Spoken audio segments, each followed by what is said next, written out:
দেখো আমাদের বাড়িতে আবার কত ঠাকুর ভর্তি হয়ে গেছে।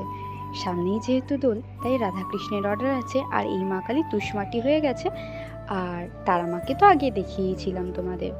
যদিও এই কাজগুলো কিন্তু আমাদের অনেক হয়ে গেছে, সেটাও তোমরা একটু পরেই দেখতে পাবে। আর এই মায়ের নাম কি তোমরা বলতে পারবে? বেলে মাটি করার পর যা রোদ্দুর দিয়েছে, সঙ্গে সঙ্গে কিন্তু শুকিয়ে একদম ফাটতে শুরু করে দিয়েছে। মা কিন্তু ফাটা মেরে আস্তে আস্তে ছেঁড়া কাপড় লাগানো শুরু করে দিয়েছে।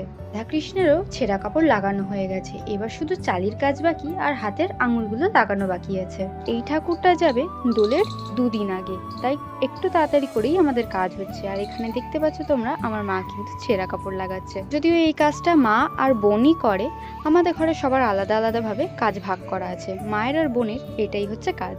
আমার কাজ হচ্ছে ঠাকুরের গোলামাটি দেওয়া থেকে শুরু করে ঠাকুর রং করা, শেড দেওয়া, সাজানো, কাপড় পরানো, অ্যারোরুট বার্নিশ করা।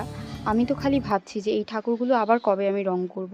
তো এখানে মহাদেবের মাথা লাগানো হয়ে গেছে, বেলেমাটি করা বাকি। আর পিছনে তোমরা দেখতে পাচ্ছ রাধাকৃষ্ণের কিন্তু আঙুল লাগানো হয়ে গেছে। আর এই মা কালীর কিন্তু বেলেমাটি হয়ে গেছে। তো তোমরা কমেন্ট করে জানিও যে আমার এই ব্লগটা তোমাদের কেমন লাগলো। আমার ব্যাকগ্রাউন্ডটা সাজানো হয়ে গেছে। আচ্ছা বলো তো, এই ঠাকুরটার নাম কি?